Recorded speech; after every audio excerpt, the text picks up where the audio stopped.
Pues rápido, el curso cuenta con una página web. ¿Lo conocen? ¿La conocen la página web? Ahora, esa página está hecha para que la aprovechemos. Y si ustedes entran a ella, pues tendrán información que les pueda ser de utilidad. No sé si ya la vieron el día de ayer o hoy, que ya hay más referencias para esta sesión. Hay un par de referencias, pero esas son totalmente adicionales. Y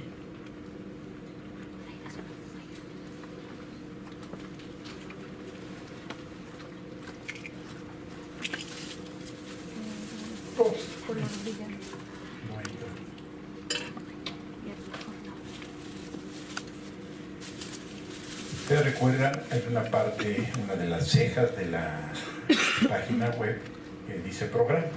Uno lo abre y van ahí organizándose las sesiones. Probablemente en la semana cambie el diseño, va a haber una ceja para cada sesión. Es importante porque ahí se anuncian las referencias que ustedes tienen que leer. Por ejemplo,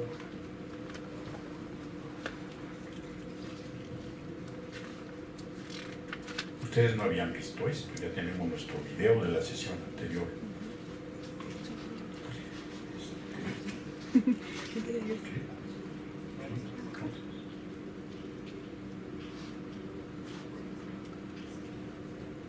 Es que está.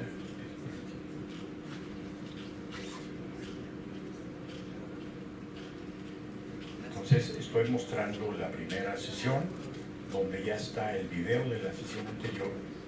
Para mí en esta ocasión es importante porque los tres participantes en la sesión de inauguración plantearon cuestiones acerca del problema metodológico que representa la comparación, la investigación comparativa. En mi opinión, cada uno de ellos expresó diferentes problemas, de hecho diferentes aproximaciones a ese problema. Entonces, si tienen oportunidad, a partir del minuto 40 de ese video, pueden ver las participaciones. Esperes que sean así. Mónica, que se la del cierre, y la del doctor Roberto Rodríguez. Ahí está. Entonces, no lo vamos a ver, pero ahí está el video de la sesión, para que no vean toda la ceremonia de inauguración y los discursos y qué sé yo. A partir del minuto 40 más o menos se puede... Bueno, además el doctor Humberto Muñoz en el Milenio, en el periódico El Milenio, en el suplemento Campus, cada jueves, en el periódico Milenio aparece una pequeña separata, Campus, donde trata problemas de la educación superior en México. Ahí el doctor Humberto Muñoz presenta al curso. Creo que también, y ahí hay una parte donde plantea él los 4 problemas que según él representa una aproximación metodológica al problema de la comparación. Entonces se lo recomiendo, es muy breve, son 2 cuartillas, cuartilla y media. Además, no sé si recuerdan la presentación del doctor Ordorica, que es prácticamente un programa de investigación para enfrentar una serie de problemas que él planteaba. Y él lo planteó como hipótesis. Tengo la impresión de que este tipo de concepciones acerca de estos problemas él los plantea de otra manera, pero quizá más breve y directa, en este video que está aquí en la página. Entonces, en la sesión primera de nuestro curso está la inauguración. Ahí están las 3 intervenciones de la semana pasada, que creo que son importantes para tener una perspectiva del curso.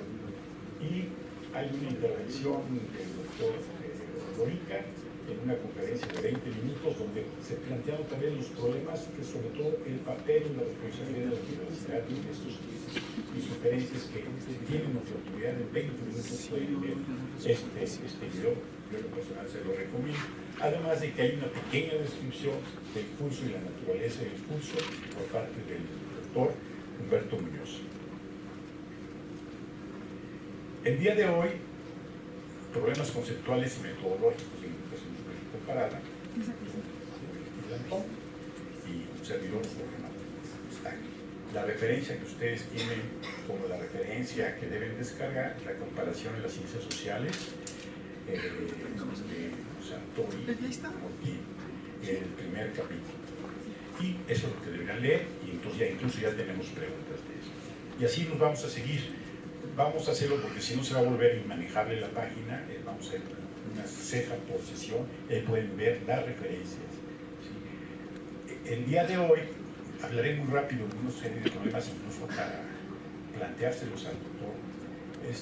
Le recomiendo, pero eso es totalmente una recomendación, no nada obligado, un pequeño trabajo producido por la Dirección General de Evaluación Institucional cuando enfrentamos el problema de comparar a la Universidad de Sao Paulo versus nuestra propia universidad. Hay un apéndice metodológico donde plantea la comparación, en ese caso es institucional. Sin embargo, creo que puntos de esa referencia les pueden ser a ustedes de utilidad para ver la complejidad que tiene esto de estar haciendo comparaciones, ¿no? Y más ahora que vamos a tener 13 diferentes países. Ahí hay un pequeño resumen de aproximaciones y que sentó las bases del trabajo que hicimos de comparar Sao Paulo versus la UNAM. ¿Sí? Y finalmente, otra referencia adicional es de esta señora Elsa Oyen, la buena socióloga muy reconocida en cuestiones de investigación de la pobreza, que tiene en la introducción de un libro sobre los métodos comparativos en sociología, tiene este pequeño capítulo, el introductorio, que describe prácticamente los problemas que va a tratar en el libro, pero va planteando los problemas de la metodología comparativista, ¿sí? Y a mí me encanta el título, es la imperfección de las comparaciones. Es decir, es un proceso complejo y difícilmente alguien va a quedar satisfecho con las comparaciones que podamos hacer. Este fue tema de discusión muy fuerte con una de nuestras colegas, con Mario, que la van a escuchar más adelante cuando se hable de Brasil. Ella tiene una postura muy de es que no lo podemos comparar, y sí se pueden comparar. Ahí esta señora lo plantea así de manera muy ejemplar con las referencias que tiene. Bueno,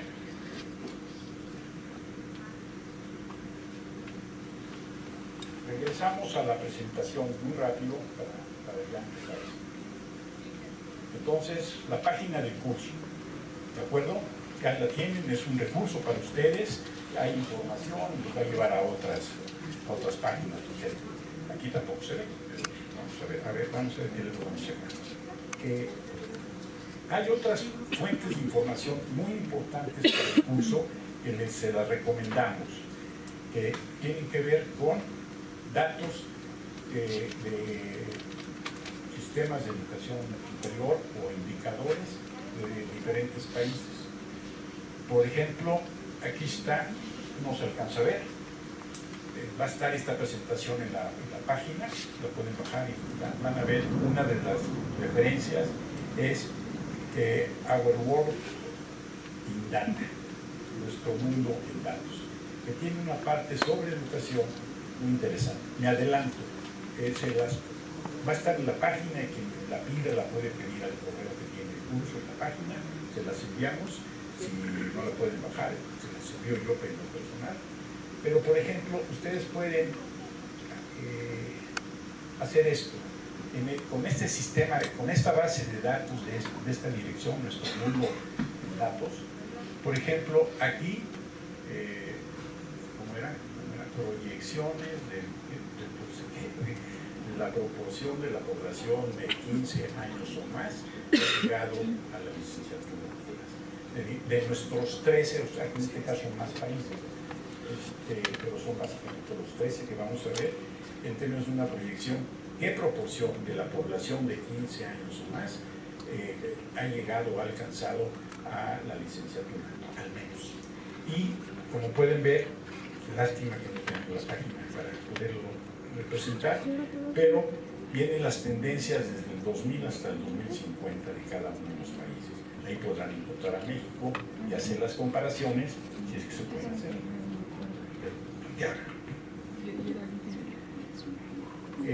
Hay otra fuente de datos importante, que es la fuente de datos del Banco Mundial. Ahí hay más indicadores, los países ustedes los pueden escoger, Es una base de datos muy interactiva, muy accesible, e incluso a mí algo que me gusta, ustedes hacen una búsqueda, ponen tantos países, etcétera, y el programa de la base de datos guarda su selección, le da la dirección y pueden, por ejemplo, yo hice una búsqueda que quedó aquí grabada, ya la tengo y ese es el lugar, me salto todo esto y, por ejemplo, pueden ver lo que se puede obtener. Aquí es un mapa, pero también puede ser un Excel o puede ser una tabla de otro tipo. Entonces, este es un mapa de la búsqueda que yo hice. Creo que este es el gasto en educación terciaria de los países en relación o en proporción al gasto total en educación. ¿Sí? Entonces, pueden ver, no es cierto, no pueden ver, pero pueden ir señalando en la base de datos reales, simplemente una foto, cada país que ustedes han seleccionado y les da el indicador. ¿Sí? Y tienen varios indicadores, esa es la que tiene más indicadores accesibles, la base del Banco Mundial. Entonces se la recomiendo, la dirección va a estar en la página, se meten y empiecen a navegar. Los estudiantes que tengan que hacer trabajos sobre de esta naturaleza, este tipo de base puede ser de gran ayuda para ustedes. ¿Sí? Entonces ahí está. Hay otra, es la última que vemos, como fuente de información. Esta fuente es de la Asociación Internacional de Universidades. ¿Sí? Ahí está la dirección, bueno, ahí, pero supongo que no la alcanzan a ver, y mucho menos la gente que está en otras sedes. Pero, por ejemplo, haciendo una búsqueda, ahí dice cómo hacer la búsqueda, tienen un texto que describe del país que ustedes hayan seleccionado las características generales del sistema de educación superior. En este caso creo que es Estados Unidos, y viene la estructura de la educación superior, cuántos tipos de instituciones de educación superior hay en ese país, cómo se llaman. Esta base de datos está más orientada a gente que está interesada en cursar en alguna de esas instituciones. Incluso por país vienen todas las universidades y instituciones de educación superior que están en el país oficialmente registradas. En lo de México ya aparecen los vicepresidentes. Y viene cada una de las universidades, la dirección. Pero hay un apartado donde describe el sistema en lo general. Entonces, estas bases de datos, sus direcciones van a estar en la página para que ustedes nos les ofrezco una disculpa que no pudimos mostrárselas por el problema de la resolución. Pero nos sirve para que en las próximas presentaciones ya la gente sepa, si trae su PowerPoint, qué es lo que hay que hacer, ¿no? Tengo que modificar el manualito que les mandamos. Bueno, son las referencias que sugerimos y ayer estábamos discutiendo con Manuel sobre el tema de la comparación. Fui a buscar tu frase, ya encontré una referencia, es todo razonamiento está basado en la comparación. Es decir, cualquier cosa que nosotros pongamos en términos de un razonamiento, hay detrás de eso una comparación. Un poco la discusión de procesos cognitivos complejos, la comparación está ahí, es lo que vamos a plantear. Y incluso, ya que ustedes estaban hablando tanto de Durkheim y de versus el otro señor y el otro, qué sé yo, encontré esta frase de Durkheim,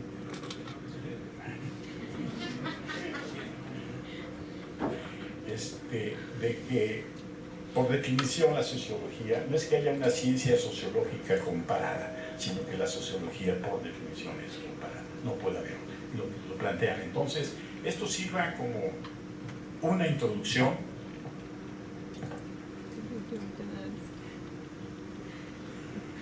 Un amigo, Manuel Gil, ¿sí? En la página también hay una parte que dice ponentes y viene su semblanza. La voy a leer porque supongo que no la alcanzan a ver.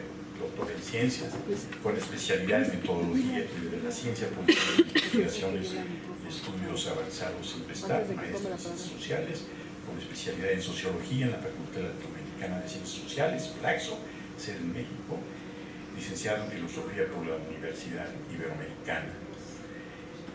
Fue profesor e investigador en la Universidad Autónoma Se ve Metropolitana. perfecto, ¿eh? Sí, Para que dejes de suponer que la gente no ve, se ve perfecto. Ese que me estuvo regañando desde allá atrás fue Manolo Rodríguez, que dice que sí se ve, entonces ¿para qué la lee? Esto es lo que está Cuando diciendo. hay letras amarillas. Solamente sale. Bien, bueno, de acuerdo con esta intervención, entonces pasamos directamente a la presentación del doctor.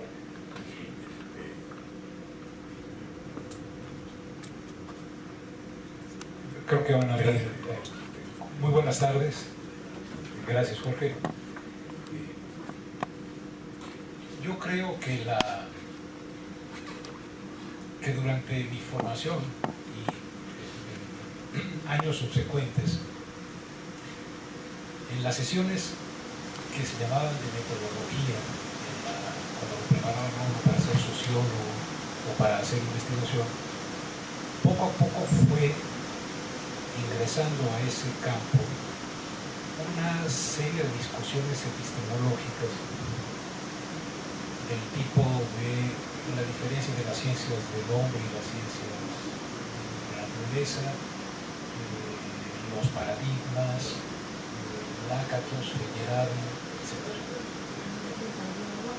Yo creo que eso tenía una desventaja, tanto en licenciatura como en maestría, incluso en doctorado, porque fuimos perdiendo una cuestión que es muy importante cuando uno hace trabajo de investigación, que es tener mucho cuidado con que lo que uno proponga sea lógico, seguir un camino lógico.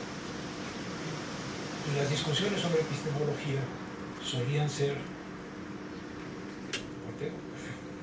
Sí, pero las discusiones sobre metodología solían ser hechas por profesores que no sabíamos muy bien y por estudiantes que pues estaban tratando de aprender.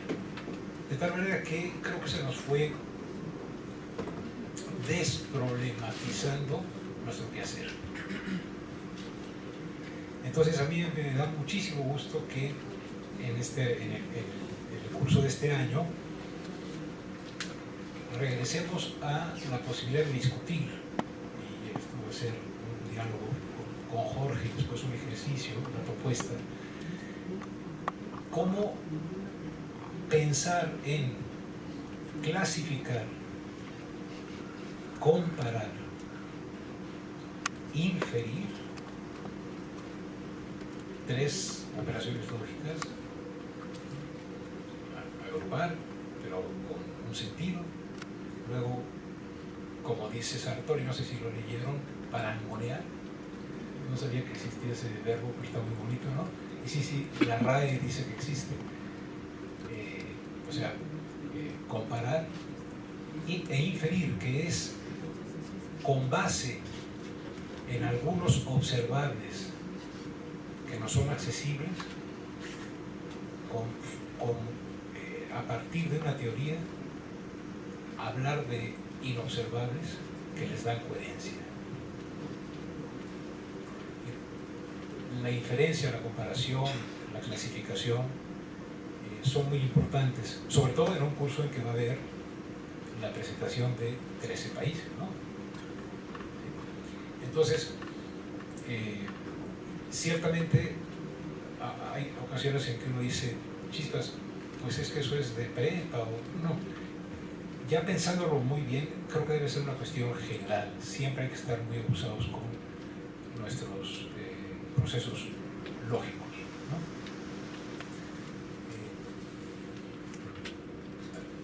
Dicen que había un señor que cuando le explicaron la diferencia entre prosa y verso, ya tenía 80 años y dijo, caray, no sabía, llevo 80 años hablando en prosa, ¿no? Y viene a cuento porque cuando yo estaba estudiando la maestría en la Flaxo, en el lejanísimo 84, y había que hacer una tesis, y esta es una cuestión que les quiero compartir. Yo tenía la idea de que la universidad estaba mal, porque llegaban a la universidad a dirigirla, yo trabajaba en la UAM, no los mejores académicos, sino otras personas. Era platónico en el sentido de que el mundo debía de ser gobernado por filósofos, ¿no? Bueno, pero estaba muy convencido. O sea, sinceramente, decía yo, no se elige al mejor que al mejor académico. Bueno, entonces, en todos los procesos de elección en la UAM, por mandato, se tienen que entregar los tres currículums, ¿verdad? de las personas que compiten. De ellos, uno será ganador y los otros dos perderán. En ocasiones decide un consejo, en otras ocasiones la junta de gobierno, junta directiva se llama ya. Y entonces, dado que en la Flaxo me ayudaron a entender que la sociología es una ciencia empírica, una ciencia de la realidad, le propuse a Alberto Arnaut, que era mi director de tesis, ¿no? Y fue mi director de tesis, ¿no? Aguantó todo el rato, ¿no? Le dije, oye, si tenemos esto, y me fui a los archivos de la UAM y saqué lo más que pude poner la pila de los perdedores y la de los ganadores. Es decir, los currícula de pero para cada elección. Luego pude hacer para cada nivel, para cada unidad. Y yo dije, aquí voy a poder mostrar que sistemáticamente pierden los mejores académicos. ¿No? Bueno, como el señor que no sabía que estaba hablando en prosa, pues yo no sabía que estaba haciendo una comparación. Y iba a dar. Es que hay cosas que hacemos muy lógicas y que bueno que no tenemos que tener definiciones, pero cuando va a hacer uno trabajo de investigación sí vale la pena como explicitarlos, ¿no? Entonces, ¿qué encontré? Bueno, encontré que hice un artilugio que fue medir cuántos años habían tenido de trabajo previos a entrar a la UAM y cuántos en la UAM. A este le llamé vida activa previa y a esta vida activa en UAM. Y ese me sirvió como un parámetro para cada currículum para poner las horas dedicadas, los años dedicados a trabajo académico y los años dedicados o meses a trabajo administrativo. De tal manera que me salió un cociente de si había habido en su vida activa previa y en su vida activa dentro de la UAM más experiencia administrativa o más experiencia académica. Y eso lo pude hacer para los ganadores y para los perdedores. Entonces, en ese entonces no había casi ni Flaxo, eran dos edificios y nos permitían hacer las cosas de computación en el Colegio de México. En una sala sí estaba la compu y uno tenía unas casillitas y tenía que perforar tarjetas y se me iba a cecita de datos. Perdedores, ganadores, perdedores por jefe de departamento, por director de división, por rector. Hay cosas muy divertidas, por ejemplo, un señor que concursó para ser jefe de departamento y para ser director, en su currículum, porque yo tenía el currículum de cada momento, hablaba ruso. Cuando compitió para rector se le olvidó el ruso. O sea, uno arregla sus currículums de acuerdo a lo que aspira, ¿no? Perdonen ese recuerdo. Es una persona que incluso es bien importante en la política, pero no voy a decir que muy divertido.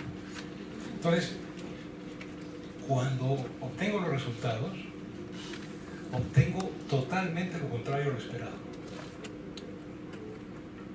Es decir, obtengo la confirmación de que ganan los que tienen más experiencia administrativa. Pero nunca es nula la experiencia académica. Y pierden sobre todo los que en la vida activa previa y en la vida interna solo tienen actividad académica. Como buen platónico dije, el mundo está mal, ¿no? Hay algo que está mal. Y entonces, con mucha paciencia, Alberto me hizo leer algunos textos y entendí que, al hacer la comparación, incluso buscando una generalización, ¿no? Los que deberían de ser los académicos, y no es así, y así me resultó, pues en el contexto de otra estructura de análisis, resultaba visible lo que no había visto. Comparé ganadores y perdedores, los comparé, tenía observables, los había hecho proporciones, se había cumplido lo que yo esperaba. Era 1986 y había pasado el temblor, que es una cosa muy triste, pero estaba por empezar el mundial. Entonces yo quería terminar rápido, ¿no? Porque había comprado en abonos un lugar para Azteca. Y sopas, en el contexto de otra teoría, lo que parecía una enorme distorsión en la elección de los ganadores a los distintos puestos, resultó ser visible algo que yo no había visto, y era un proceso informal pero inteligente de capacitación en la práctica para poder administrar entidades académicas. Sabían manejar presupuestos, sabían qué hacer si llegaba el sindicato y tomaba la dirección. En pocas palabras,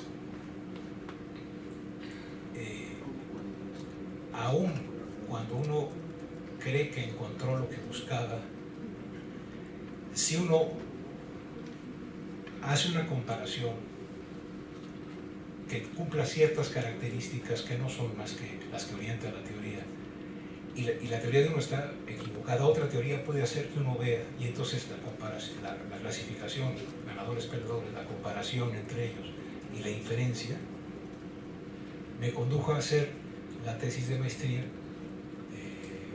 que se llama Los procesos electorales en la UAM, no me acuerdo ya cómo se llama, el sector dirigente de la UAM, en el cual dije, yo pensé que debía de ser así, resultó lo contrario, y lo contrario tiene una racionalidad.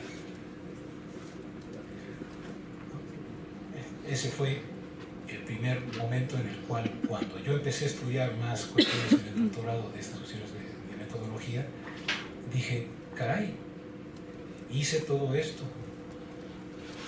Y además hice lo que Piaget dice que vamos aprendiendo de chiquitos a través de la acción. Entonces, si hoy vamos a discutir estas cuestiones de la comparación, lo que Sartori dice, y, cuando quieras, Jorge, me interrumpes, dice que para él, hice un pequeño resumen, a ver si estamos sintonizándonos, que comparar es una discusión muy antigua. Dice Sartori, esto me llamó mucho la atención, que las preguntas que se hacen en este texto se las hizo 20 años antes, es decir, en 1971. La mayoría de ustedes, excepto Imanol y Jorge, no habían nacido. ¿Ah? Fíjense, 20 años después, y nosotros estamos 46 años después del texto original, con 3 preguntas. ¿Por qué comparar? ¿Qué es comparable? ¿Y cómo comparar? Sí, a mí me parece que, obviamente, si ustedes leyeron el texto, Sartori está enojadísimo, odia a los americanos, ¿no? Tiene a sus enemigos clarísimos, destila rabia, ¿no? Pero creo que el texto tiene la ventaja de que nos plantea ante lo que debe ser, creo, algo que tenemos que tener constante a través de este esfuerzo que hace el Seminario de Educación Superior en este curso.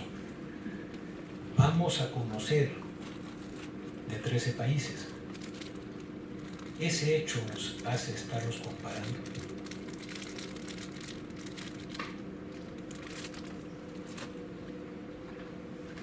Decir que en Corea se publicaron en el 2017 12.3 artículos registrados en tal base, y en Singapur 14, sí, estamos diciendo aquí hubo más, aquí hubo menos. ¿Eso es comparar? El problema de la comparación, creo, es lo primero que yo quisiera decir, no es poner juntos datos. Eso es yuxtaponer información. Y cualquier información que se yuxtapone puede ser en el Excel ordenada de mayor a menor. Y le sale un ranking, ¿no? Algunos colegas, con mucha gracia, creo que Manuel de eso sabe porque Miguel Galás me lo mandó, unos colegas, para burlarse de los rankings, hicieron un ranking de universidades calculando cuántas ardillas había por metro cuadrado. Lo calcularon, yo creo que lo inventaron, ¿verdad? Pero de ahí y lo ordenaron, ¿no? Es decir, saber de diversos países. El ejercicio que vamos a hacer es sobre estados en México, ¿no? Para que sea más activa la cosa. ¿Eso es comparar así nada más? Esa es la primera pregunta. ¿Por qué comparar? Perdón, la segunda. ¿Qué es comparable y cómo hacerlo, ¿no? Ahora, aquí Sartori es un señor muy clásico. No es un neo-frankfurtiano, ¿no? Es un señor que cree en la posibilidad de hacer ciencia y que la ciencia es la proposición de generalizaciones que tengan un alcance explicativo, comprensivo o de interpretación. No está en el posmodernismo en que si yo digo que esto es esta propuesta para entender algo es mejor que la otra, se me acusa de violento, de arbitrario, de etnocentrista o eurocentrista, no sé, ¿no? Es una persona que siempre se fajó diciendo, y aquí empieza, ¿no? ¿Por qué comparar? Y dice, comparamos porque la comparación es un método de control de nuestras generalizaciones. ¿Qué quiere decir función de control? ¿Qué quiere decir controlar, ¿no? Dice que esa función de control en nuestro proceso de entender, explicar, comprender o interpretar, que se desboca en términos de que encontramos una regularidad y la extrapolamos, solamente es parable esa extrapolación, que es normal, si comparamos. Que la comparación es un método para la prudencia. En los estudios de Piaget, que una señora Mimi Sancler nos platicó cuando estaba estudiando el doctorado, lo explicaba de una manera muy bonita. Hay un momento en que en la evolución de los chiquillos usan un bastón y de repente, de casualidad o con las coordinaciones, esos términos que usan ellos, ¿no? Uy, una cosa que está lejos, todavía no pueden gatear, la acercan. Y otra, la acercan. Y gozan mucho con haber encontrado cómo pueden jalar algo con un bastoncito, ¿no? Y lo que es muy bonito es cuando de repente también quieren jalar la luna. Y les frustra. ¿Por qué? Porque tendemos nosotros a generalizar lo que hemos encontrado entendible. Creo que esa es la primera fuerte idea de Sartori. Comparar es un modo de frenar o de ponerle control a nuestras generalizaciones. A decir, si esto pasa aquí, pasa en todos lados. No, espérate. Compara.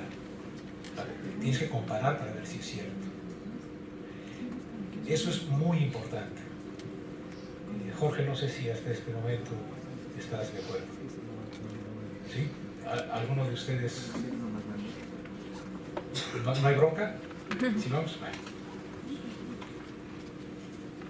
A ver, ahora, lo que dice Sartori es que la palabra control asusta, ¿no? Pero lo que Sartori dice es que si entendemos por control el cuidar el proceso lógico, la coherencia lógica, el nexo analítico de nuestro trabajo de investigación, lo estamos controlando.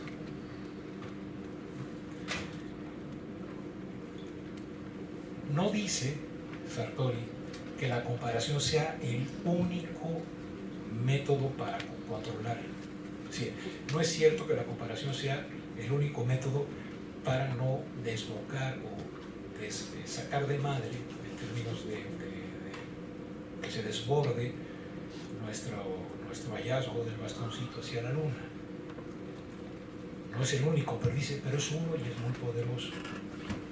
Y entonces hay que usarlo con cuidado, ¿no? Sin comparar, cuando uno decide ser comparativista, no hay control, ¿no? Es decir, la propuesta de Sartori es la siguiente: una generalización, una regularidad, se corresponde con los casos a los cuales se aplica. Por lo tanto, controlar es aceptar el compromiso intelectual y ético de no predicar como válido cualquier cosa.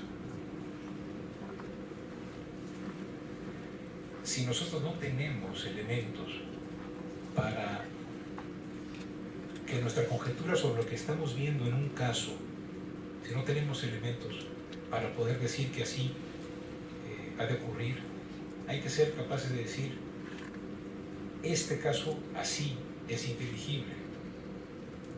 Si no tengo forma de comparar, o centavos, o no lo sé hacer, o lo que sea, el control es decir, hasta aquí me quedo, y no lo predico. Lo puedo proponer como una conjetura a probar en otros casos,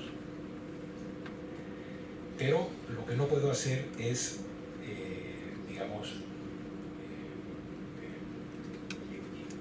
una generalización sin control, proponerla, y si no se ajusta la realidad a esa generalización, pues pobre realidad. Me parece que por ahí va el esfuerzo de Sartori hasta aquí. Nos advierte que en ciencias sociales una ley es una generalización provista de poder explicativo, que expresa una regularidad. Es decir, es un parangón, es una comparación de una cosa con otra, ¿no? Y, permítame, me perdí de mi hojita, ya. Y en consecuencia dice, una generalización: las revoluciones son causadas por privaciones relativas. Bien, fíjese la propuesta. Las revoluciones, yo propongo, son causadas por las privaciones relativas, es decir, por las carencias, no absolutas, sino las carencias en relación con una desigualdad en la distribución.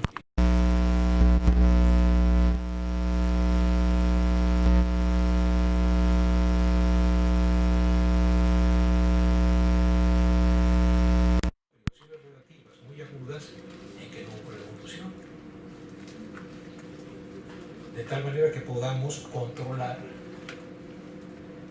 la propuesta causal, no dice causal, la propuesta explicativa que estamos proponiendo.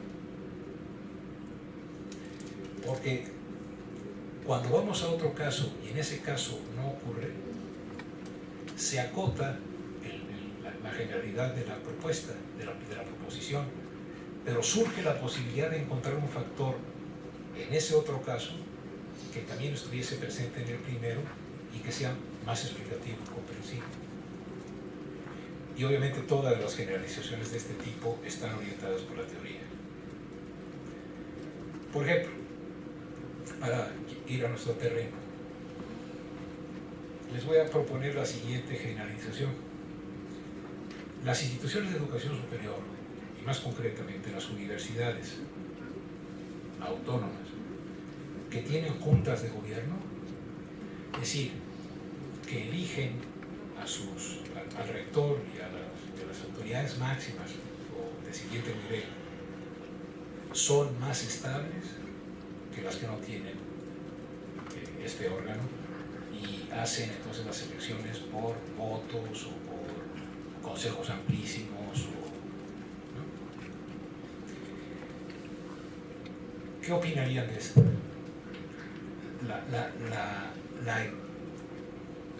La razón por la cual esta generalización se ha propuesto es porque se dice que esos notables que están ajenos a la vida política de la institución tienen mayor distancia para tomar la decisión en el bien del futuro de la institución, y en su caso, cuando toman una decisión, en vez de que las personas se peleen entre sí, en todo caso discrepan con la Junta, y eso reduce el conflicto interno.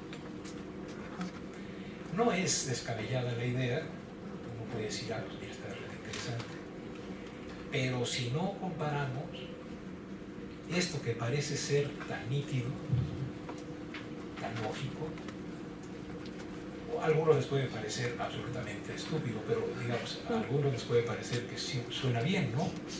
En el sentido de que pones como un pararrayos ahí, además te compras la idea de que no tiene nada que ver con... Hay muchos supuestos, pero ¿no? Dice Sartori, bueno, yo pienso que Sartori diría, y eso que estás diciendo, Manuel, de las juntas de...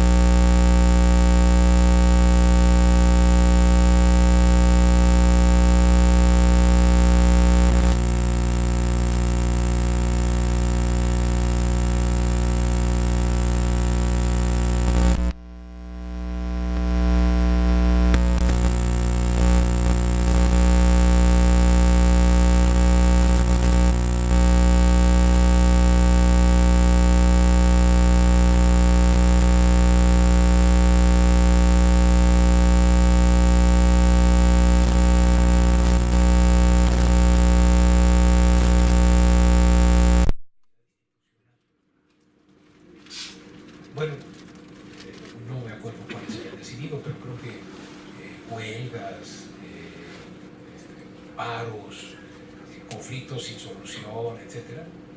Y encontraron que independientemente de si hay juntas o no,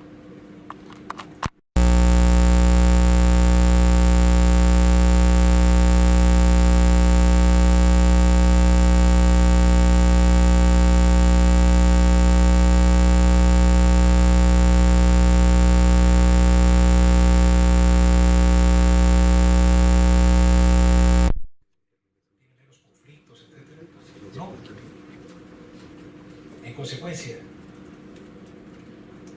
el postulado de que la Junta de Gobierno, para elegir a los funcionarios de mayor nivel en una institución de educación superior, es el mejor, para decirlo en términos del secretario Nuño, el más idóneo de los modos de elección, se derrumba.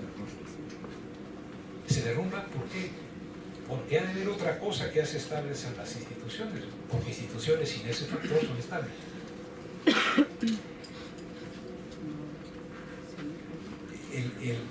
Todo el contenido político ideológico que tiene esta proposición está en crisis, ¿no? Se le ha llamado gobernabilidad, gobernanza, se le ha puesto de muchas maneras, pero lo que queda claro es que para hablar en castellano,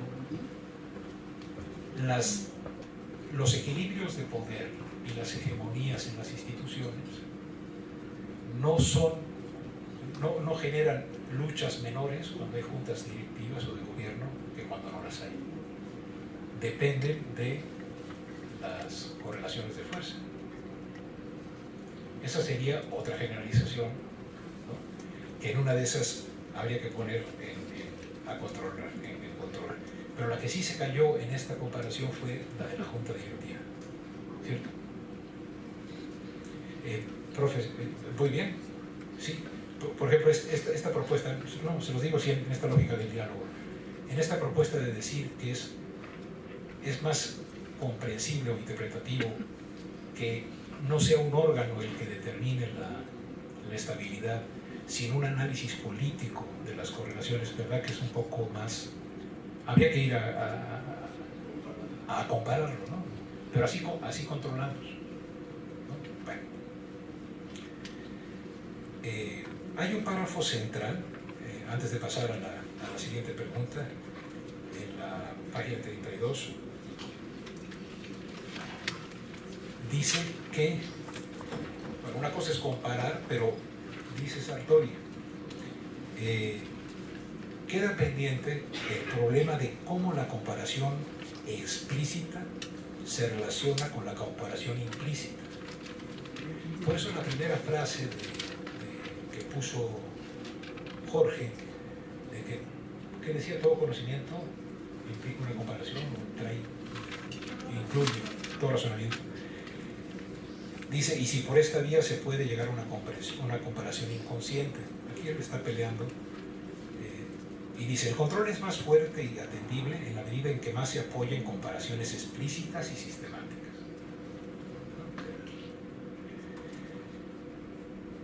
Voy a comparar, esta generalización la voy a comparar y voy a observar estas 6 o 7 cosas, o esta cosa o estas dos, que son, digamos, como factores causales relevantes. Voy a anticiparlo. Uno, la generalización lo que propone es si ciertos factores causales relevantes operan en distintos contextos. Dice, él dice, el control es más fuerte cuando explícitamente lo hace. ¿Sí? ¿Por qué es más fuerte? Porque entonces la comunidad a la que le estás compartiendo ese hallazgo puede ciertamente criticar, ¿no? Y puede decir, ¿sabes qué? No observaste bien, no mediste bien este factor. Y eso es así como vamos aprendiendo, ¿no? Dice, pero es claro que el estudio monográfico de un americanista, pero no un americanista del fútbol, sino a los que no quieren nada, ¿verdad? Por parroquiales, que solo estudia Estados Unidos, ¿no? Puede ser implícitamente comparado. Será así si satisface la condición de un señor que se llama Selvidge, que formula técnicamente del siguiente modo, y esto es muy interesante, por eso me interesaba. La comparabilidad postula, eso es bien bonito, la comparabilidad postula siempre un universal lógico común a todas las unidades de un universo de comparación dado.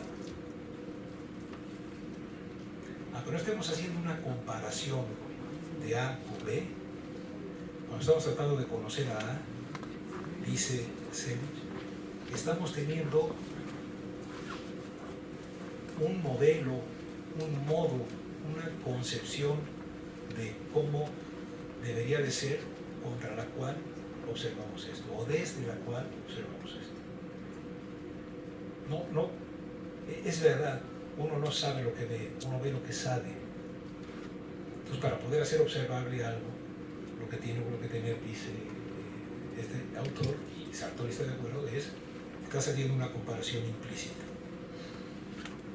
Pero fíjense, la comparabilidad postula un universal lógico común a todas las unidades de un universo de comparación dado.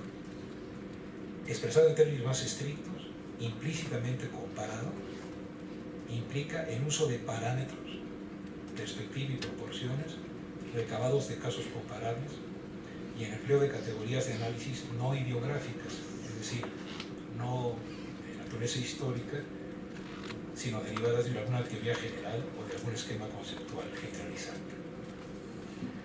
Entonces, parece ser que la comparación, lo que él quiere descartar es que haya una comparación inconsciente de la que no haya que dar cuenta y que tengamos que decir, oh, ¿cuánta razón tienes? No, no. Si tú vas a decir que comparaste o vas a explicar algo diciendo que esta generalización se aplica a más contextos, declara desde dónde. Puede ser porque tienes los casos estudiados, puede ser porque postules un universal lógico, que Imanol hablaba de él hace 8 días, 7 días, cuando decía, ¿qué es un tipo ideal para Weber? Pues es una construcción de un artefacto imposible de existir. ¿Por qué imposible de existir? Porque se construye suponiendo que todo opera bajo el máximo de racionalidad instrumental. Eso siempre es falso. Pero en su falsedad estricta, ¿no? ¿Cómo operaría el mundo X? ¿No? La Y es tal, o el sistema objetivo tal, si fuera perfectamente, digamos, moderno y burocrático. Entonces todos los puestos serían ganados por concurso, no habría ninguna retrato hablado, eso no pasa. Bueno, pero él construiría ese modelo universal lógico y no iría a la realidad a ver si lo cumple, sino a que ese tipo ideal no porque lo decían, no porque sea deseable, sino ideal porque se construyó como idea, o sea, no como algo que se predica que existe. Ese nos sirve de parámetro para observar el curso real de los hechos y a través de la diferencia con el tipo ideal, ahí, en el curso real, postular hipótesis explicativas. No sirve de nada decir, como muchos colegas han dicho, no, Manuel, los tipos ideales no sirven porque pues, no existen, nada los cumple, ¿no? Pero es que no tienen por qué cumplirse. Son útiles en su caso, y no en todos los casos, por supuesto, en la medida en que puedan servirnos de un parámetro para poder, lo que ciertamente no ocurre así, y ver esas desviaciones con respecto a ese parámetro, decir, ¿y esta desviación? Ah, pues mira, propongo que es por esto. Si esto es así, entonces la comparación explícita o implícita o el tipo ideal a juicio Sartori funcionan igual.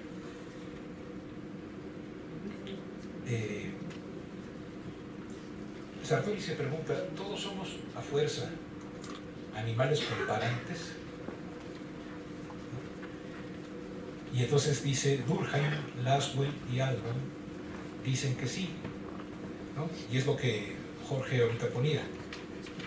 Durkheim dice la sociología comparativa no es una rama de la sociología, es la sociología misma en la medida en que intenta explicar los hechos. O sea, para Durkheim, sin comparar, no hay explicación de hechos. Los otros autores que cita es a Ahlborn y al señor Lasswell. Déjame ver. Lasswell dice el enfoque científico es inevitablemente comparativo, no todo razonamiento, sino el enfoque científico. Y Ahlborn debe ser el compañero de Verba, ¿no? Ahlborn y Verba, porque así hicieron un libro juntos y yo pensé que eran Hidalgo y Costilla, pero no, son considerados. Ahlborn dice, si la ciencia política es una ciencia, entonces es comparativa en su enfoque. Entonces, dice Sartori, ¿se equivocan? No.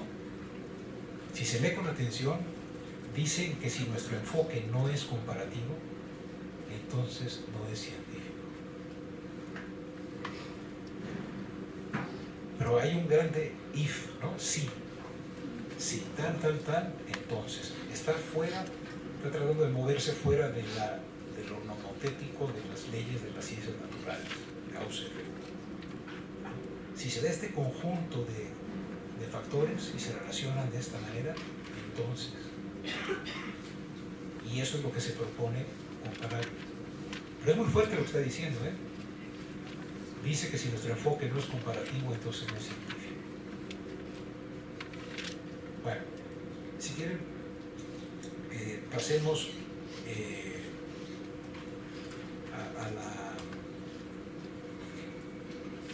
a qué es comparable, ¿no? ¿Ah? Entonces, ¿por qué comparar? Es lo que él propone. ¿Qué es comparable? Y él dice, el método comparativo se justifica y desarrolla como una especialización del método científico, empírico y lógico en general. Y dice, hay otros métodos de control. A ver, ¿cómo podemos tener la mayor certidumbre de que hemos controlado todo, de tal manera que no hay duda, o hay una duda, siempre hay duda pues, pero que hay la menor duda, o sea, el mayor control? Ah, pues en un diseño experimental. Relátanos un diseño experimental, Jorge. Sí. Ponte el micrófono. Es que él sabe, nos dio un curso en el Colbert sobre diseños experimentales que por eso mejor me callo.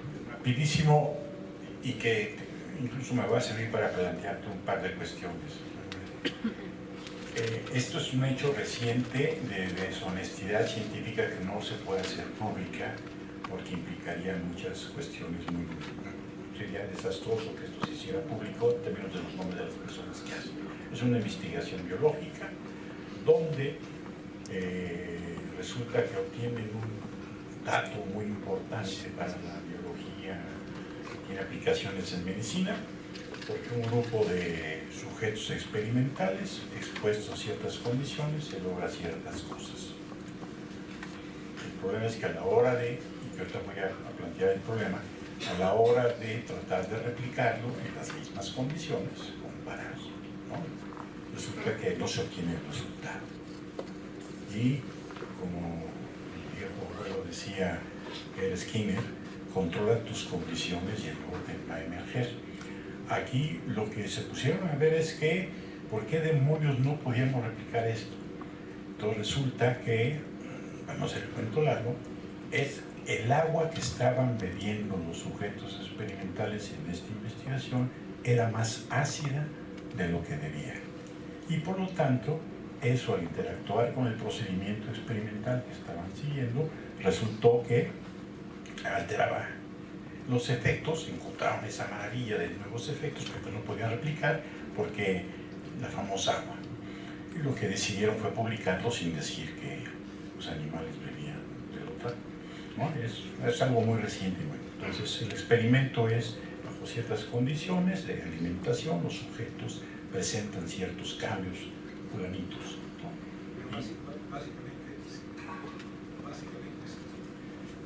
No pueden estar juntos, ¿verdad? Porque se dicen. Okay. Te lo decía, no podemos estar juntos. No es mi tipo. A ver, lo que Jorge nos decía es, ¿por qué se dice que hay máximo control? Tú aquí tienes a un grupo y aleatoriamente, ante un grupo de iguales, separas aleatoriamente a unos y a otros, ¿verdad? Son iguales.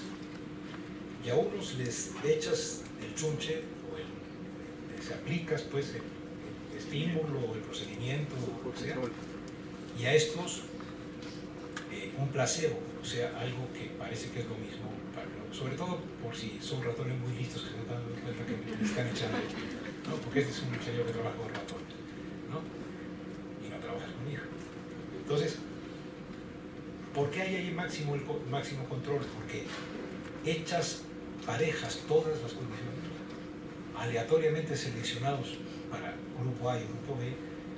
Si aquí hay un cambio y aquí no, este cambio se debe exclusivamente al procedimiento. Esa es la lógica que subyace. Y fíjese, es una lógica comparativa. Me voy a adelantar un poco. Ahorita ya me ha quedado muy claro, o más claro, que a la hora de estar discutiendo esto de la comparación, se están discutiendo diferentes niveles de análisis del procedimiento de hacer investigación.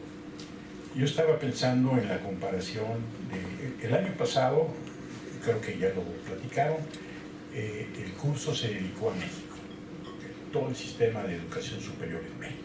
Y ahora vamos a ver 13, o son más porque salieron más por aquí, que el doctor Rodríguez ya nos platicará en su momento, son 16, ¿no? Porque salieron. ¿Qué vamos a hacer? Nos vamos a comparar.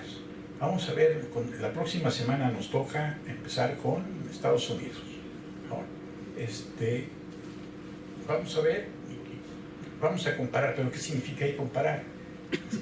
Me da la impresión de que toda esta discusión, Sartori, incluso leyendo los libros que nos han recomendado sobre el método comparativo de ciencias sociales, están hablando de otra cosa, están tratando de arremedar, ¿sí?, lo que se hace en ciencia básica natural, en términos de para poder afirmar ciertas cosas debo estar seguro de lo que estoy diciendo. ¿Y cómo? Bueno, pues observando mis condiciones, y aquí, entonces ocurre esto, el caso de la Junta de Gobierno, ¿sí? Pero creo que eso es simplificar el fenómeno y tratar de reducirlo a un problema de control cuando ahí la situación es mucho más complicada.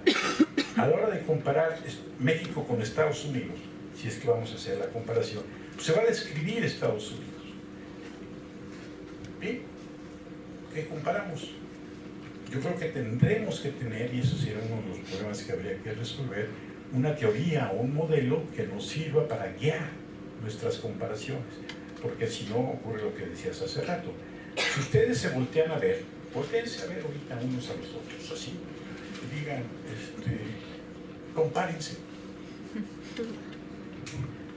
Pues como estás loco, pues ¿cómo nos vamos a comparar así, no? A ver, compárense, volteense a ver y digan. Entonces yo tendré que decir, bueno, a ver,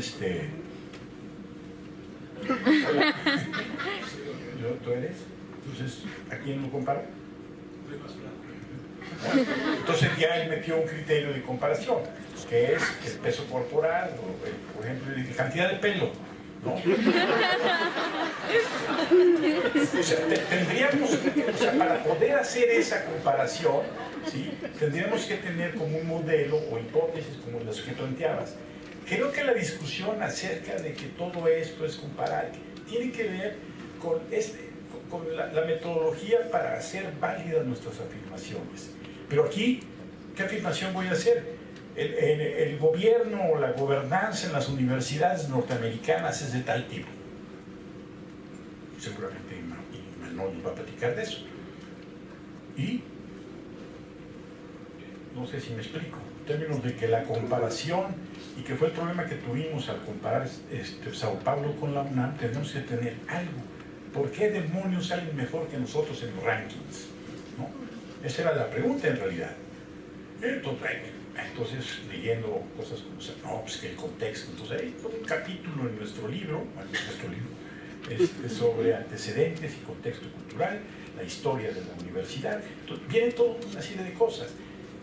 Plantear con un solo factor, y entonces para hacer la comparación me parece que sería como reducir el fenómeno social a un laboratorio, y veo que vamos, como que no sé si y que creo que la discusión que estás llevando es en términos de la metodología, el rigor que debemos tener para hacer afirmaciones. ¿Cómo? Pues comparando. ¿Cuál es este método? Pues el que usan mucho en otras ciencias. Ese es no sé si te provoca, ¿no? Sin duda lo que acaba de decir Jorge es crucial. No hay nada comparable si no nos fijamos en un rasgo que tenga analítica, es decir, teóricamente relevancia. Para hacer una comparación científica tenemos que tener una teoría, porque si no, pues, ¿qué elegiríamos? Comparar tus lentes con los míos, etcétera, son diferentes, un elefante no es un ratón, pues, no, a ver, y sale un perro gato, como dice la lectura Sartori, ¿no? Entonces, a mí lo que me da la impresión es que lo que hace Sartori, quizá de una manera muy enojada y simplificada, tiene que ver con lo nuestro, en la medida en que no digamos, como dije yo, pero es que lo que hice fue copiar una de sus sentencias, la de los los pueblos, si tienen parlamento, entonces son más estables. Le dije, ¿qué será algo parecido? Entonces me inventé lo de las sillas y me acuerdo de la investigación del humano. Obviamente eso es apostarle a un solo factor, ¿no? Es decir, a mí me parecería que cuando un fenómeno social es importante y alguien dice que tiene una solución y es un solo factor el que lo causa, hay que correr rapidísimo y no acercarse a la persona porque es tóxica, porque no hay ningún problema social que valga la pena que sea unicausal. Es la base de la crítica a la reforma educativa, es decir, la causa del problema educativo en México solo causal. Esa simplificación conduce a decir, si modificamos, ahora sí que son bastante esquinerianos, si modificamos al profe y a través de evaluaciones lo hacemos que sea de mayor calidad, entonces va a haber, ¿no?, mayor calidad. No lo pilotearon, no nada, ¿no? Pero ciertamente tiene razón Jorge. Mi ejemplo de la Junta de Gobierno, olvídenlo, pero era nada más como un análogo al nivel de lo de Sartori, ¿no?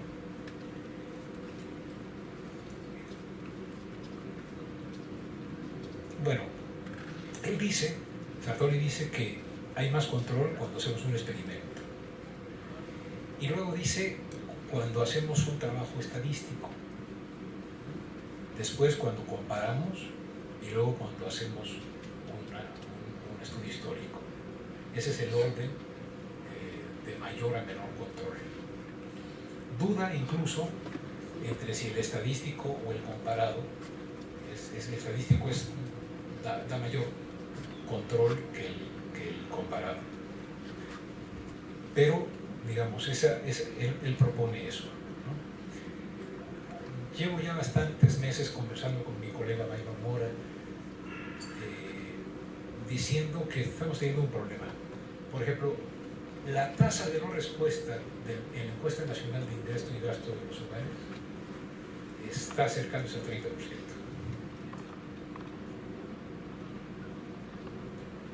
Se hace aleatoriamente, se hace muy bien. Esa tasa de no respuesta no genera dudas fuertes sobre sus resultados.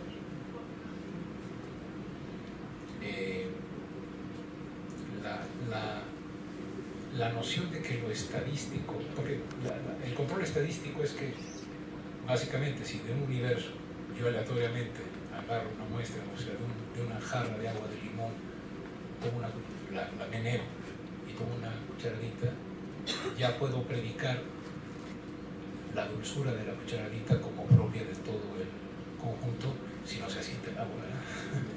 Bueno, eso parece ser muy suave, porque entonces tomas una muestra y los valores de la muestra los usas como estimadores del universo. Y eso incluso es 95% de confianza, rango de error, etc., ¿no? Pero,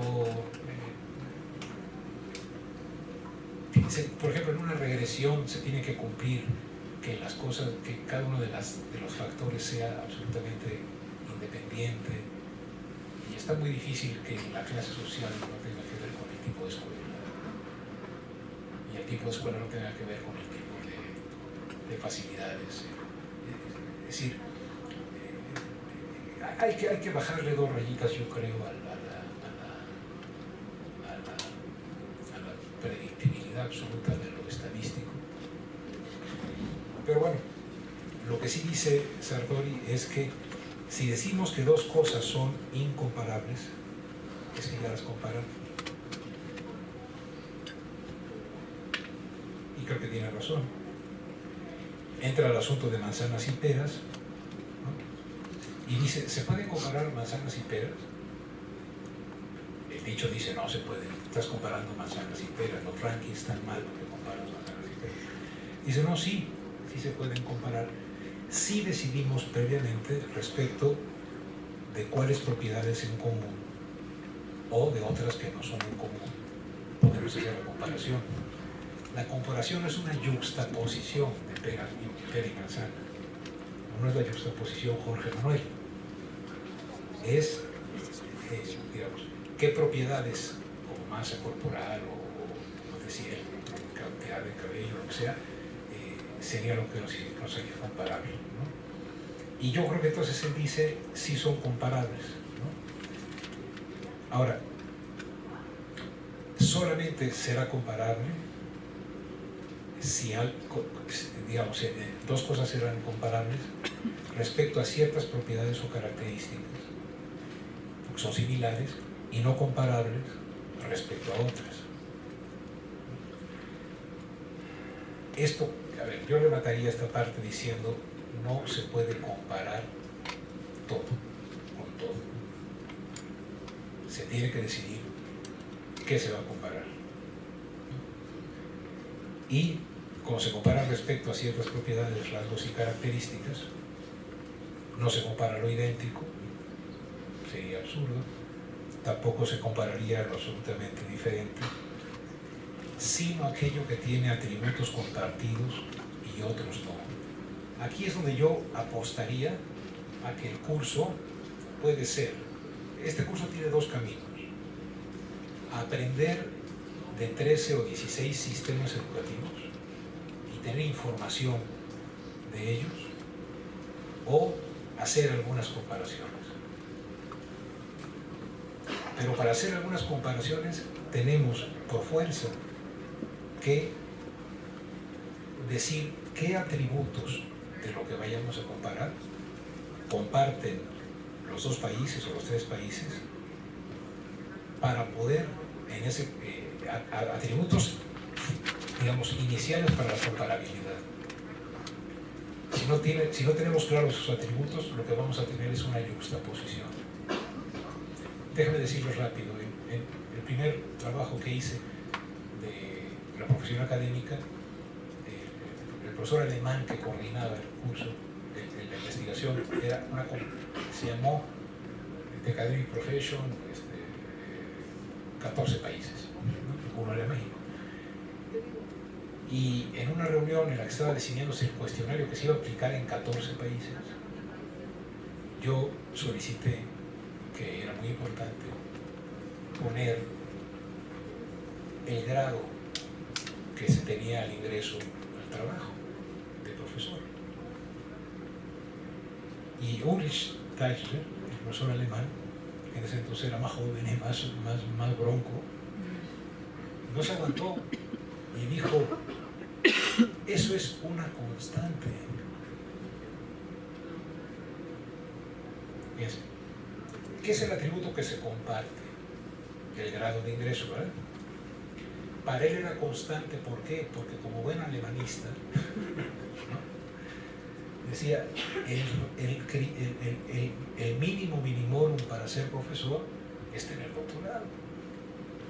Yo le dije: oiga, pues vengo de un país en el que yo empecé a ser profesor sin licenciatura, sin bachelor's degree. Y entonces se equivocó porque me dijo compañía, país bananero. Y yo le dije: bananera tu manera de ver las cosas, ¿no? Y fue padrísimo porque yo le pude mostrar cómo la distancia entre la escolaridad promedio en México en los años de la expansión y alguien con licenciatura incompleta o solo con licenciatura era mayor que la de la escolaridad promedio alemana y un doctor. Es decir, que México había incorporado como profesores a lo mejor que tenía, y que no era un país bananero, que era diferente. Entonces me dijo: yo creo que invito a las cervezas, no sé qué cosa, pero fue padrísimo, porque muchos comparativistas mexicanos lo que hacen es ir a las reuniones a llevar el tequila y a decir que somos un país tropical. No. Sí podemos llevar tequila y mezcal, no, eso no está peleado, pero sí tenemos cosas que decir. A mí ese caso, Jorge, me parecía muy interesante. Lo que para él era una constante y relevante, o sea, ¿a qué preguntamos eso? Cada reactivo tiene un costo en 14 países. Yo decía, para mí es muy importante. Y luego también preguntaba: oye, ¿y la escolaridad de los padres? entonces me dijo, no, si entraste sin licenciatura, la escolaridad de los padres es crucial. Vienes de Cromañón. Entonces, ya no hicimos muy cuates, pero sí hay la necesidad de que haya atributos compartidos y otros no. Y yo creo que entonces entra como algo muy importante, y se dijo en la sesión inaugural, el contexto. O sea, no es posible comparar el mismo atributo en dos sistemas si estamos ajenos al contexto y a la evolución temporal que llevó al sistema a tener ese atributo, al sistema A o al sistema B. No sería comparable. ¿Por qué? Porque solamente sería, este tiene más, este tiene menos. ¿Está bien? Pero esa no es una comparación fértil, es un orden descendente, ¿no? Tiene más artículos y este tiene menos. Pero este que tiene menos ha de tener más calidad, ¿no? Entonces, me parece que atributos compartidos y una cosa en la que Sartori resultó aristotélico. Y yo con esto voy a terminar y discutir. Sartori es profundamente aristotélico, porque si uno lee la lógica de Aristóteles, que es un buen ejercicio, ¿no? Decía Kant que Aristóteles había fundado y desarrollado la lógica y la había terminado. Ya después llegaron unos señores con lógicas distintas, ¿no? Y geometrías distintas, etc. Pero Aristóteles lo que decía es: clasificar es el acto primero de la inteligencia. Y clasificar significa poner a cada objeto en un sitio en el cual sea similar a los que en ese casillero están, y a otros que sean similares y que no sean similares entre sí. Y debe ser la clasificación mutuamente excluyente. No puede estar en dos lados. Y lo que dice Aristóteles, me acuerdo, es hay géneros y diferencias específicas. Hay entes, pero dentro de los... Es decir, si yo digo ente, estoy hablando de todo lo que existe. Lo que existir es lo que está arrojado ahí. Todos somos entes. Dice, pero si ponemos la diferencia específica de ser animados o inanimados, unos son animados y otros son inanimados. Y son totalmente excluyentes. Ahora, este género con diferencia específica llamada entes animados pueden ser racionales o irracionales. Y luego ya puede decir, bueno, pueden ser hombres, mujeres o alguna otra característica. Pero él va, el profesor Sartori va diciendo, hagamos clasificaciones, género, diferencia específica. Porque para comparar se requiere ordenar un universo en clases que son mutuamente excluyentes, establecer similitudes y diferencias, y de tal modo que la clase A sea más semejante entre sí, entre todos sus integrantes, que los integrantes de la clase B. De tal manera que para poder hacer una comparación hay que responder a la pregunta: ¿qué es comparable? Solo es comparable aquello que se decide que es un aspecto teóricamente relevante, y esto hace que la comparación evite hacer perros gatos, ¿no? Sí conocen todos la historia del perro gato, ¿no?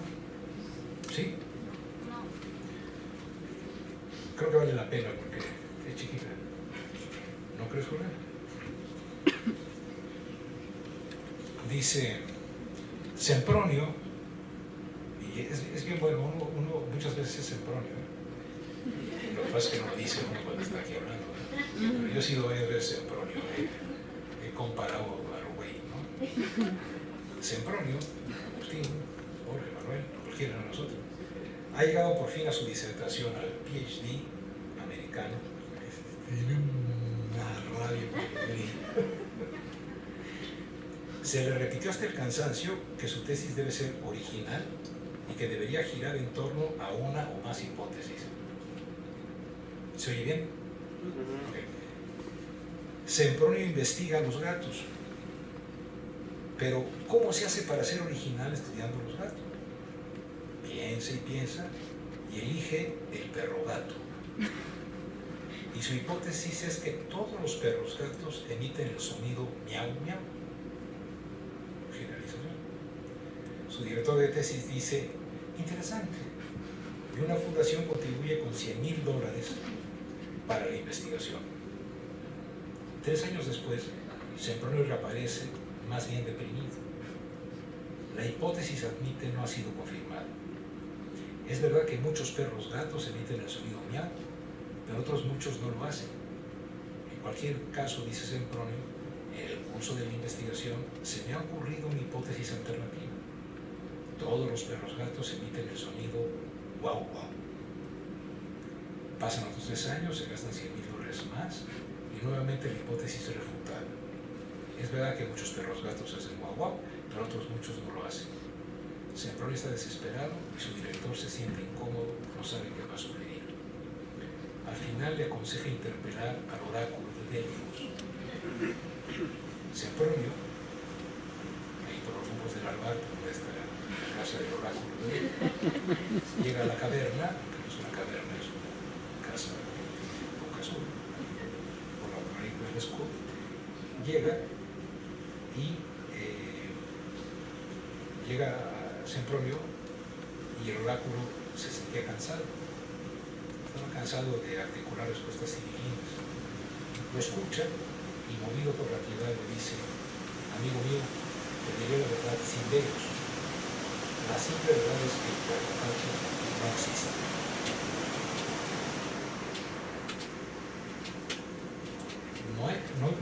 Se postuló en éter, pero resultó no existir. Y se hicieron leyes en las que, por virtud de lo que se atribuía al éter, funcionaba la refracción de la luz. Y luego resultó que no había éter y seguía funcionando la refracción de la luz, pero no el éter. Entonces, me parece que podemos llegar a los 4 riesgos que tenemos. Sinteticemos. Sí son comparables las cosas siempre y cuando tengamos nosotros una teoría o una perspectiva analítica de qué es lo que consideramos que vale comparar. Segundo, teniendo un conocimiento oculto del contexto. Y para evitar que haya perros gatos, hay que evitar el parroquialismo, es decir, solo lo parroquial es para Merton lo contrario a lo cosmopolita. Lo parroquial es lo que está en tu cuadra y supone que tu cuadra es todo, ¿no? También evitar la mala clasificación. Es muy importante no clasificar mal. Hay que tener cuidado con el gradualismo. Es decir, aquí Sartori dice juéguese, o sea, clasifique para comparar. Porque si usted dice que todo es un continuo y le corta aquí en este caso y le corta acá en este otro y hace arbitrarios los cortes, entonces, digamos, va a estar midiendo con un metro que se estira. No, diga el corte.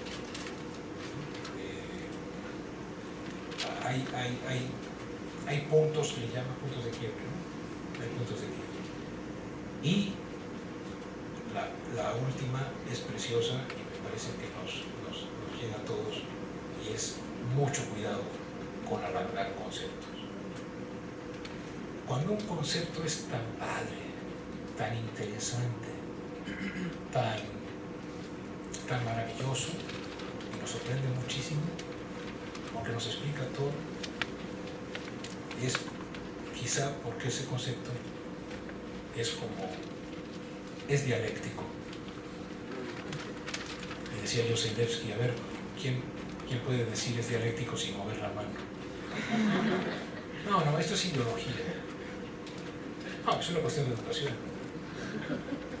Es una cuestión es cultural, la corrupción es cultural, por ejemplo, ¿no? Entonces Peña resolvió el problema de la Casa Blanca. Es decir, es muy importante esto de que los conceptos que viajan mucho por distintas dimensiones de análisis y en que todo cabe, son muy peligrosos porque no dicen nada. Al final dice, creo yo, que hay dos caminos para comparar. Si ustedes quieren hacer una comparación interesante, además de estas otras pequeñas condiciones, clasifique bien, el contexto, etc., dice, va a aprender usted mucho si compara a muy parecidos o a muy diferentes. Si compara a muy parecidos, buscando aquello que nos diferencia y puede producir resultados distintos. Y si compara a algo muy diferente, también el gran contraste le va a ayudar. En cierto modo, la propuesta que hace Sartori, que ustedes leyeron, es aguas con comparar, porque comparar hay algo más peligroso que no saber, y es comparar mal,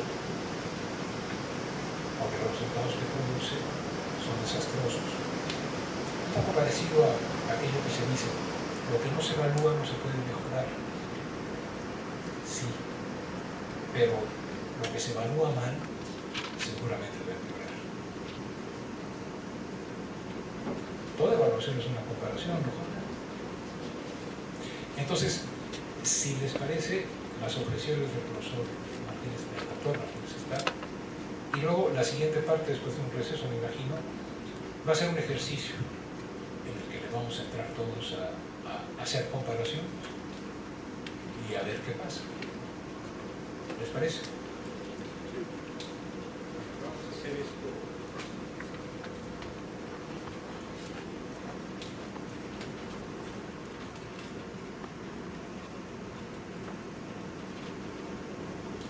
Sí, vamos a hacer esto rápido, no tan fuerte, porque estamos cansados, ya ha sido largo, vamos a hacer un receso y imagínense la gente que nos está viendo a distancia, está viendo de manera fija, entonces vamos a hacer un receso. Voy a tratar de hacer una serie de señalamientos de nuestro programa como para retomar lo que se ha planteado aquí. Si ustedes ven la famosa página que les decía yo al principio del curso, hay una sección de objetivos donde se plantea lo que cada uno de los expositores, lo que se les pidió a cada uno de los expositores a la hora de describir el sistema en cuestión. Deben hablar de la historia del sistema, su configuración actual, el balance entre lo público y lo privado, la administración y gobierno del sistema, financiamiento, sistemas de evaluación y aseguramiento de la calidad, principal de reformas, normativas y académicas, universidades o instituciones más destacadas y la relación entre la docencia y la investigación. Estos son los indicadores que nos van a permitir, en todo caso, hacer las comparaciones. Ahora, tenemos una serie de elementos muy prácticos. No todos los expositores van a hablar de esto, sobre todos los indicadores, sino todos los campos en el tiempo. Entonces, le van a dar ciertos matices dependiendo de los énfasis que cada uno de ellos quiere hacer.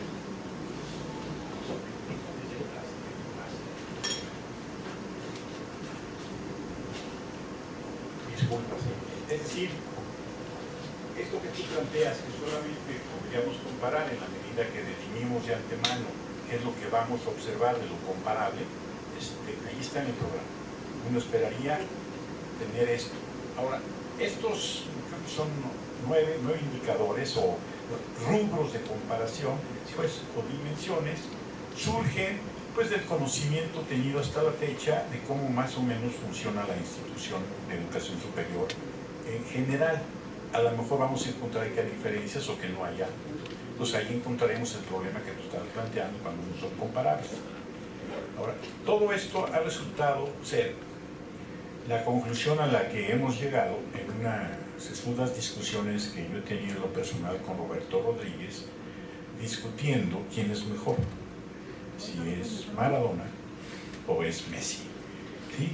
Que a la hora de estar discutiendo tuvimos que, bueno, él fue que propuso una serie de dimensiones para llegar a determinar quién era, para los criterios, quién era mejor.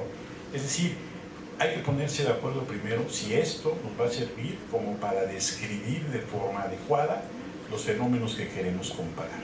Ya después, si los evaluamos y decimos que esto es lo que es mejor, si ustedes también tienen oportunidad de leer el programa en esta parte de los objetivos,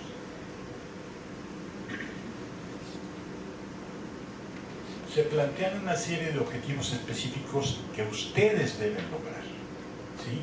Además de describir las características de cada uno de los sistemas que se van a exponer, ustedes lo deben hacer. Es decir, pues Alemania, sí, en Alemania hay 2 sistemas.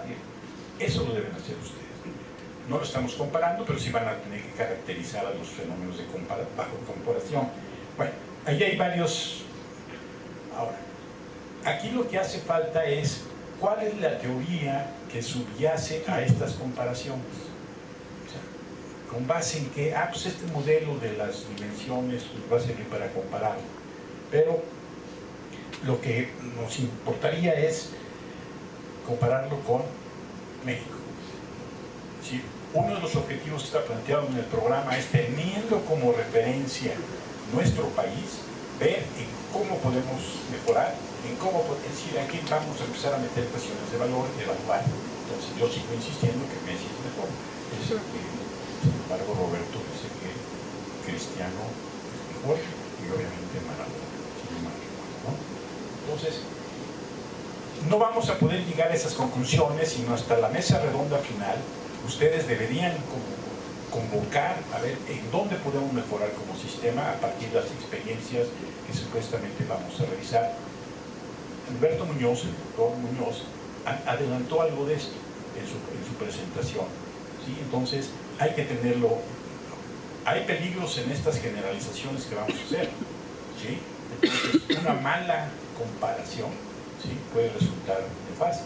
Decir que ahorita lo haremos en la segunda parte, unas comparaciones que podemos hacer afirmaciones y que si no hay control podemos caer en graves errores. Ahorita lo vamos a ver.